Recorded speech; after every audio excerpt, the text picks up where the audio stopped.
여기 민이라는 친구가 있어요. 하루에 40분도 안 공부하고 잠도 푹 자고 친구들도 만나는데 성적은 늘 반에서 상위 5% 안에 들죠. 이야기는 잊을 수 없는 어느 밤에서 시작됩니다. 11학년 때였는데 제 책상은 빈 탄산음료 캔과 커피잔으로 엉망이었죠. 공책은 파랑 빨강 보라 노랑 형광펜으로 빽빽하게 칠해져 있었고요. 그때가 새벽 3시였는데 생물 시험 때문에 12시간째 밤샘 공부 중이었어요. 그땐 제가 완벽하게 하고 있다고 생각했죠. 필기는 그림처럼 예뻤고 교과서는 종이가 닳도록 읽었으니까요. 하지만 마음 깊은 곳에선 뭔가 잘못됐다는 걸 느끼고 있었어요. 아니나 다를까 그 시험은 처참하게 망쳤죠. 그날 밤 이후 전 모든 걸 바꿨습니다. 갑자기 머리가 좋아져서가 아니라 제가 효율적으로 공부하는 법을 전혀 모르고 있다는 사실을 뼈저리게 깨달았기 때문이에요. 여러분도 이런 함정에 빠진 적 있지 않나요? 교과서가 마치 색칠 공부하듯 형광펜으로 꽉 채워져 있는 거죠. 한 단락을 달달 외울 때까지 읽었는데 시험 땐 까맣게 읽거나 열심히 공부하는 척 노트 사진 찍어 스토리에 올리느라 바쁘진 않았나요? 정작 머리에 남는 건 하나도 없죠. 마치 틱톡에 저장만 해두고 절대 다시 안 보는 수많은 교육 영상들처럼요. 문제는 우리가 책상에 오래 앉아 있을수록 공부를 잘하게 될 거라고 착각한다는 거예요. 과학에서는 이 현상을 생산성의 환상이라고 부릅니다. 혹시 들어보셨나요? 미는 시간을 대부분 모의고사를 풀거나 친구들에게 배운 걸 다시 설명해주면서 복습하는 데 써요. 이해는 뒷전이고 예쁜 형광펜 고르기나 공부할 때 들을 노래 리스트 만드는 데 빠져 있다면 그건 길을 잃었다는 신호예요. 학교에선 아무도 이걸 안 가르쳐 주거든요. 선생님들은 입버릇처럼 3시간씩 공부해라, 이 단원 다 끝내라 하시죠. 하지만 공부는 엉덩이로 하는 게 아니라 요령 있게 해야 해요. 오래 앉아 있다고 깊이 있게 공부하는 건 아니거든요. 열심히 하는 것과 똑똑하게 하는 건 천지 차이입니다. 그래서 여러분이 아무리 시간을 쏟아부어도 방법이 틀렸다면 결과는 제자리 걸음일 수밖에 없어요. 이걸 소위 소비의 함정이라고 부르는데요. 페이지를 많이 넘기고 인강을 많이 듣고 머릿속에 오래 쑤셔 넣을수록 공부를 잘하게 될 거라는 착각에 빠지는 거죠. 선생님들도 챕터 5를 끝내라, 2시간 더 버텨라 하시며 우리를 이 함정으로 떠밀곤 해요. 하지만 진짜 팩트는 뭘까요? 우리 뇌는 읽는 족족 찍어내는 복사기가 아니에요. 차라리 위장에 가깝죠. 너무 많이 꾸역꾸역 넣으면 소화불량에 걸리거든요.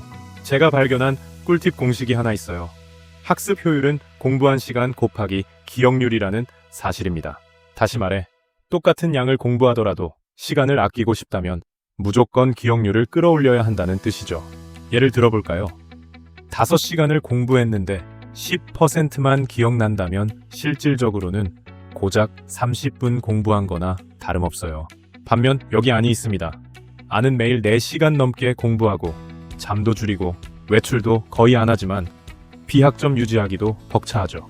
반대로 1시간만 해도 50%를 기억한다면 효율은 5배나 높고 남은 4시간은 맘 편히 자거나 영화를 봐도 되는 거죠. 즉, 책상 앞에 앉아있는 시간이 승패를 가르는 게 아니라 그 시간 안에 어떻게 머리를 쓰느냐가 핵심이라는 말이에요. 그러니 만약 여러분이 몇 시간째 책상에 붙어 있는데도 머릿속이 백지장 같다면 그건 여러분 머리가 나빠서가 아니라 공부 방법이 잘못됐을 확률이 높아요. 다행인 건데 이건 100% 고칠 수 있다는 거죠. 안 믿기시겠지만 전 공부 시간을 확 줄이고 나서 성적이 떡상했어요. 예전엔 저도 좀비처럼 공부했거든요. 교과서 줄줄 읽고 형광펜으로 도배하고 노트 정리만 기깔나게 했지. 시험만 보면 까마귀 고기를 먹은 듯 다 잊어버렸죠. 그래서 전략을 바꿔 능동적으로 공부하기 시작했어요. 눈으로만 읽던 걸 멈추고 직접 문제를 풀며 부딪혀 본 거죠. 이론을 앵무새처럼 읽는 대신 친구한테 강의하듯 설명하고 무작정 베껴 쓰는 대신 내가 뭘 아는지 계속 셀프 테스트를 했어요. 그랬더니 기억률이 10%에서 70%로 퀀텀 점프를 하더라고요. 수동적인 공부는 밑 빠진 독에 물 붓기라 남는 게 없지만 능동적인 공부는 독을 먼저 떼우고 지식을 담는 격이라 훨씬 오래가요. 덕분에 공부 시간은 예전의 절반으로 줄었고요. 아는 형형색색의 필기로 가득 찬 노트 수십 장에 파묻혀 교과서를 몇 시간이고 읽고 또 읽지만 그런데도 점수는 6점에서 9점, 10점 만점으로 수직 상승했죠. 수동적인 공부는 나 오늘 열심히 살았다는 착각만 심어줄 뿐이에요. 하지만 능동적인 학습이야말로 실력을 진짜로 키워주는 열쇠예요. 아마 지금쯤 어떻게 하면 조금 공부하고 많이 기억할 수 있지 라고 생각하고 계시겠죠. 걱정 마세요. 제가 여러분을 위해 구체적인 계획을 준비했으니까요. 이게 바로 제가 효과적으로 공부하는 비법이랍니다. 한번 직접 시도해보세요. 첫째, 절대로 3-4시간씩 연달아 공부하려고 하지 마세요. 공부 시간을 잘게 쪼개는 게 중요해요. 한 과목당 30분에서 60분 정도만 집중하고 하루 종일 무리하지 마세요. 공부 사이에는 뇌가 정보를 정리할 수 있게 5분에서 10분 정도 쉬어줘야 해요. 둘째, 책을 펼치기 전에 내가 이미 알고 있는 내용이 무엇인지 스스로 확인해 보는 거예요. 이미 기억하는 걸 다시 보는 대신 부족한 부분만 집중 공략하는 거죠. 셋째, 남에게 가르쳐주는 방식으로 공부해보세요. 마치 어린아이에게 설명하듯 아주 쉬운 말로 지식을 풀어서 이야기하는 거예요. 가르칠 사람이 없다면 거울을 보거나 진짜 선생님이 된 것처럼 크게 소리내어 말해보세요. 넷째, 능동적인 학습법을 활용하세요. 단순히 읽고 필기만 하는 것보다는 실전 문제를 풀어보는 게 훨씬 좋아요. 암기 카드를 쓰거나 배운 지식을 실제 상황에 대입해보는 거죠. 다섯째, 새로 배운 내용을 이미 알고 있는 지식과 연결해보세요. 지식은 머릿속을 그냥 스쳐 지나갈 뿐이에요. 그럼 민과 안의 차이는 뭘까요? 지능도 아니고 노력도 아닙니다.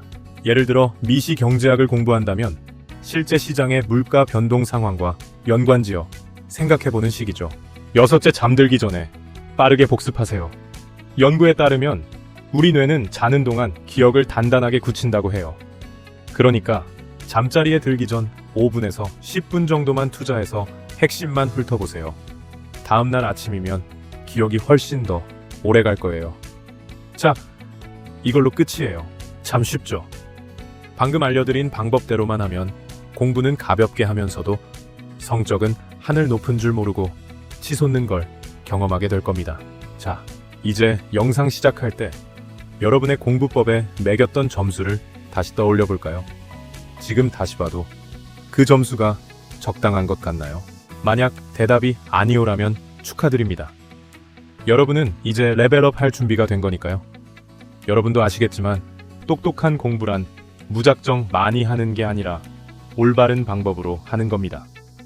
하지만 어떻게 해야 이걸 평생 가는 습관으로 만들 수 있을까요? 그래서 제가 찾은 책이 바로 제임스 클리어의 아주 작은 습관의 힘이에요. 성공은 한순간의 노력이 아니라 매일 반복되는 작은 변화에서 온다는 걸 깨닫게 해줬죠. 굳은 의지에만 기대지 않고도 저절로 공부가 되는 자동화 시스템을 만들어서 더 빨리 배울 수 있게 되었고, 억지로 애쓰지 않아도 기억이 훨씬 오래 남게 되었답니다. 운도 아니고요.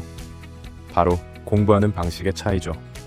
자, 잠깐 멈추고 여러분의 공부법에 10점 만점에 몇 점을 줄 수 있는지 자문해보세요. 공부량을 늘리지 않고 효율을 높이고 싶다면 이 책은 절대 놓치지 마세요.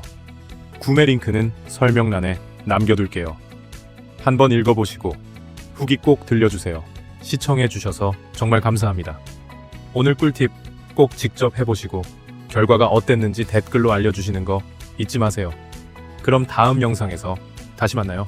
일단 점수는 그대로 두세요. 이 영상을 다 보고 나면 분명 그 점수를 당장 고치고 싶어질 테니까요. 자, 방금 자신의 공부법 점수 매기셨나요? 그 숫자를 머릿속에 꼭 기억해 두세요. 영상 마지막에 최고의 공부 비법을 공개할 거거든요. 제가 7점대에서 9점이나 10점대로 수직 상승할 수 있었던 바로 그 비결 말이에요.